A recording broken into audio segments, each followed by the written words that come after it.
За хөвчлэн манай иргэд бол яг хөө дайвар хөндийн өрсөлдөхөөр гамнит гэж бид ойлгож ярьдаг тийм ээ. За гамнит гэдэг нь бол яг хөө хамар дайвар хөндийн одоо хоёр талын одоо хоцор ясны дутагдлын хөндийг л одоо бид нар яг хөө гамнит гэж ярьдаг. За бусад одоо хөндийнүүд тэр болох одоо нэрлж бид мэддэггүй.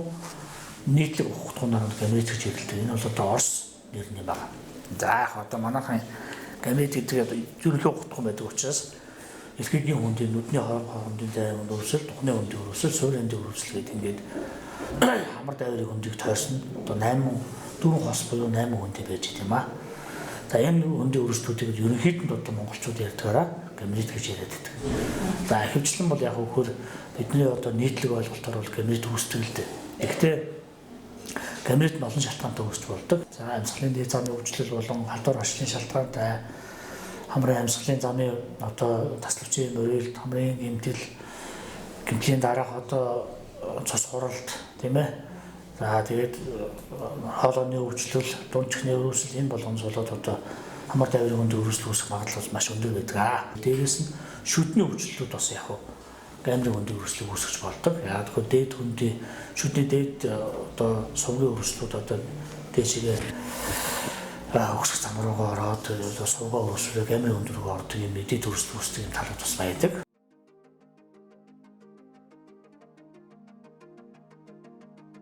За ер нь хамгийн дөрөвд ар гэдэг хэлэхэд ер нь бол хамгийн дөрөвд нарийн мэргэжил хэмжээ заавал үзүүлэх ёстой.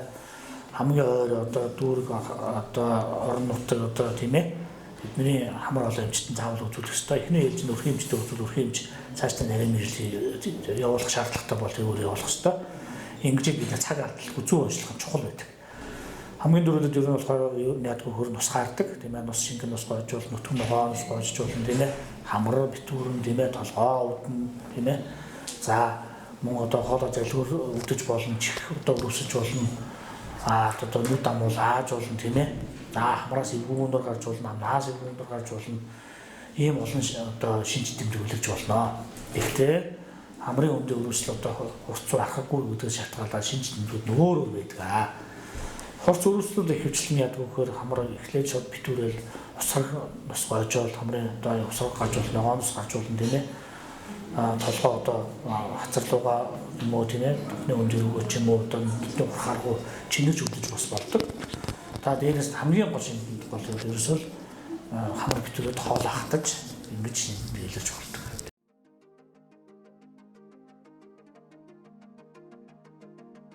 За хамрын хөндийн өрөөслүүд бол мэдээж маш олон одоо сөрөг үр дагавар байдаг. Удаан хугацаанд яваад ахаар яг хөр мэдээж хамрын бусад эрхтнүүд, бусад хөндийнүүд өрөөсөл үүсч болно. Ингэснээр улмаас яг хөр дахинд одоо буглаа, тусан талбар ороод менингит, за дундчихны өрөөсөл сонсголын хуурсаар дамжаад дундчихны өрөөсөл, дундчихны өрөөсөл нь удаан хугацаанд явснараа сонсголын буудан дээрээс нь яг хөр бас л одоо менингит буглаа болох нь магадлал байдаг. За дээрээс нь яг хөр амьсгалын дав зам руугаа хоолой руугаа урсаж осноор болохоор одоо гүсэн болчиххоо залгуурын арын хааны буглаа, гүсэн болчиххоо өрөөсөл тийм ээ. Одоо ханиалгалт тийм ээ. Одоо ийм олон одоо үр дагавар гарч болно. Тэгэхээр яг хөр хамгийн гол нь одоо бид хамгийн зөв арга хэмжээ авах хэрэгтэй.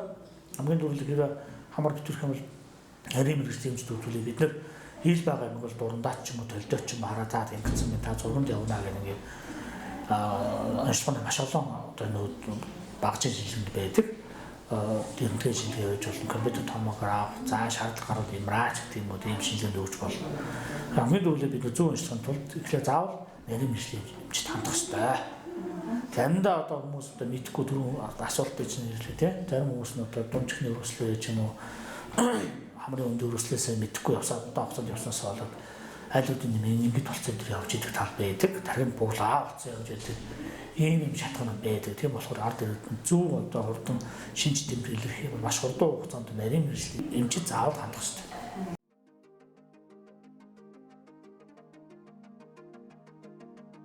Тийм бид нар одоо нөгөө үндсэн шалтгаанаа олох хэрэгтэй тийм ээ. Халдвар хашлын шалтгаанд өрчмийг бид түр хэлжсэн тийм ээ. Ихэвчлэн тийм гэж үүсдэг. Тэгэхээр бид нар шалтгаанаа мэдэж олох хэрэгтэй. Ямар юуны хашлттай байгаа гэдэг энд эхлээд олох хэрэгтэй. Бид нар одоо гамрын хөндийн өрөөслөг эмийн эмчилгээгээр бол мэдслийн эмчилгээгээр дарчлаа гэж бодъё л та тийм ээ. Энэ дахиж болно шүү дээ ер нь бол. Яагаад гэвэл бид нар хашилт нөлөөлөх хүчин зүйл бидний дэргэд байгаад байгаа. Бид нар хэрэглээд байгаа тохиолдлуудыг дахиж болдог. Хоёрдугаар бид яг үгээр тасалбарчин одоо мөрөлттэй хүмүүс яадаг вөхөр одоо би геометри өвчлөлд идэгцэн ч одоо тоохгүй намар битүүрхгүй нэр нь яваад байдаг. Гэтэл тасалбарчин мөрөлт гэдэг нь энэ нөлөөлж болдог. Яагаад гэвэл хамрын амьсгал цаатай байгаа учраас амар маань маш олон үүрэгтэй амраар амьсгалах тийм ээ. Одоо амьсгалын дээд юм чигшүүлэх тийм ээ. Дээрээс нь одоо үнэрлэх тийм ээ. Буцын сэлцээнд оролцох, шүүрл ялгаруулах тийм ээ. Шүүрл ялгаруулах гэдэг нь бидний яг нөгөө биеэс одоо хортой ням бактери вирусын алдрыг нос нулимсаар дамжуулж нэг гадагшаа гарах юм одоо хоргоожуулах юм үйлчлэгээд цэвэршүүлэх гэсэн юм одоо үүрэгтэй. Тэгэхээр энэ олон үүрэг маань яадаг вөхөр хамраар дамжиж явдаг учраас хэрвээ одоо бүтцийн тасалбарчин мөрөлттэй хамрын гэмтэлтэй ийм байгаа тохиолдол яг вөхөр дээрэс нь хашилтаа байгаа тохиолдол яг вөхөр энэ байна. Үндсэн одоо бид нар одоо хамрын өндийн хөрвслийг одоо нөхцөлдүүд хүчин зүйл болж байгаа энэ зүйлүүдийг арилгахгүй дахих магадлал маш өндөр байдаг.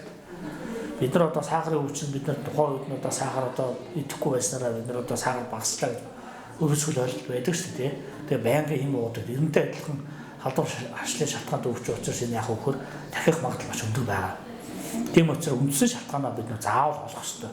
Ингэжээд бид энэ өвчнөөс сэргийлэх тийм ээ. Цаашдаа дамжуулахгүй байх, дахихгүй байх юм аа орчин бүрдүүлэх хэрэгтэй.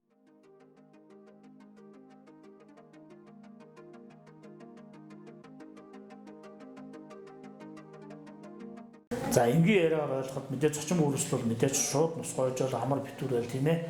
Ялгацтай ч гэдэг юм уу ингээд толгоо удвал одоо халуурдаг ч юм уу тийм ээ. Энэ шинж тэмдгүүд эхэлнэ. Одоо бид нар амьсгалын замын ямар өвчлөл байдвал энэгээр өвчлөлт эхлэхээр энэ хурц үрслийг хэлнэ. Тэгээ ахаг үрслэл гэдэг нь бол олон тахилттай тийм ээ. Одоо юу гэдэг бид нар ер нь бол хамрын өндийн үрслийг бол бид нар одоо нэг эхний өвчлөлөөс 7-8 хоногоос хойш ингээд болчихвол бид нар ахаг үрслэл гэж бас үдэж болдог. Гэхдээ мэдээж энийг өвчлөл болгоныг бид дахиад одоо ахыг үүсгэж бодож болохгүй. Ахыг руу шилжих гээд байна. Энийг шилжлээ гэж одоо бид нар одоо үзэж болдог байхгүй юу? Гэхдээ ер нь бол ахыг үүсгэх гэдэг нь олон давтамжтай үзэж байгаа үргэлжлэл бид нар яг ахыг үүсгэж хэлээд байгаа. Би түрүү хэлсэн чинь та надаас асуусан. Энэ өвчлөл дахиж болох уу гэж хэлсэн тийм асуусан. Тэрнтэй адилхан энэ хэрэг дахиж байгаа үргэлжлэл бол энэ ахыг үүсгэл байдаг.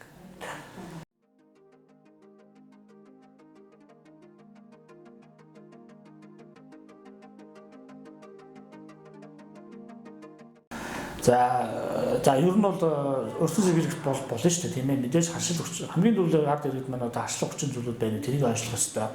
Дээрээс нь хамрын амьсгалын тасалбарчин мөрөл байна уу юу тийм ээ. Энийг ойлгох хэрэгтэй. Дээрээс нь одоо амьсгалын бүст ямар саатах хүчин зүйлүүд байна. Тэрийг хамгийн гол юм ярих эмчт үзүүл оншилчих юм бол бид нар энийг дамжуулахгүй хүчин зүйл байж болно шүү дээ тийм ээ.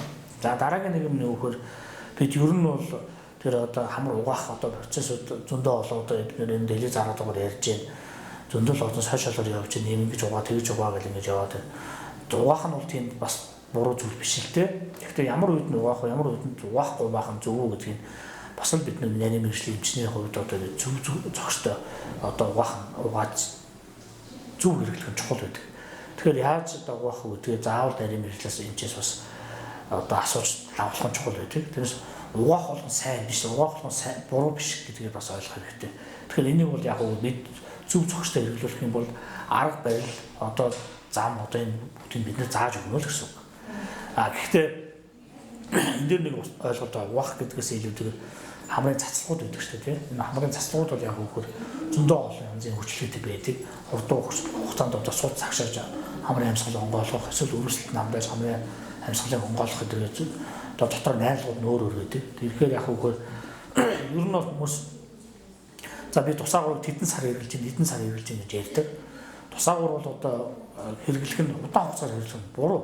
Энэ дадал зуршил болтдог буруу. Одоо бид нар одоо бяцлалын үед одоо дараа одоо хамрын одоо ингээр одоо онгохгүй байх жишээтэй тийм юм асуудал байдаг. Гэхдээ хэдийн үе цацах хэдийн цацахгүй байх бас л нарийн мэргэжлийн инженерийн одоо зөвлөгөөнөөс болно гэсэн үг. Гэхдээ одоо хөдөө орон нутагч гэдэг юм уу аял зугаалгаар явж байгаа тийм ээ. Одоо эмчийн одоо зөвлөмж авах одоо боломжгүй байгаа үед хэрвээ тусаагаар байгуул ямар ч хамаагүй тусаагаар хэрэгжих болно. Гэхдээ тэрийг тухайн үед хамраа амьсгалж онгойлгож одоо дараагийнх хүндрэлээс сэргийлж гэсэн үг шүү дээ. Амьсгалж онгойлгож байгаа гэдэг. Гэхдээ тэрийг мэдээж давтамжтай хэрэглээд иж болохгүй байхгүй. Одоо эмнэлгийн орчинд одоо энэ чих хамруулал амжилт үзүүлэлтээ энийг хэрэгжилж болно ер нь бол. Гэхдээ мэдээж тэрийг насан туршаа хэрэглээд одоо амжилт үзүүлэхгүй явах гэсэн ойлголт биш байхгүй. Бид нар бол заримдаа тусаагаараа одоо өргөслийн гаралтай тусаагаараа бид нар хаалганы өмнө бол дараа ч гэсэн хэрэглүүлж идэв. Заримдаа 6 сараас 1 жилийн хооронд ч гэсэн хэрэглүүлдэг тал бий. Гэхдээ ямар найрлагатай заслах хэрэглүүлэх вэ гэдэг бид нар өөрсдөө зөвлөж өгдөг.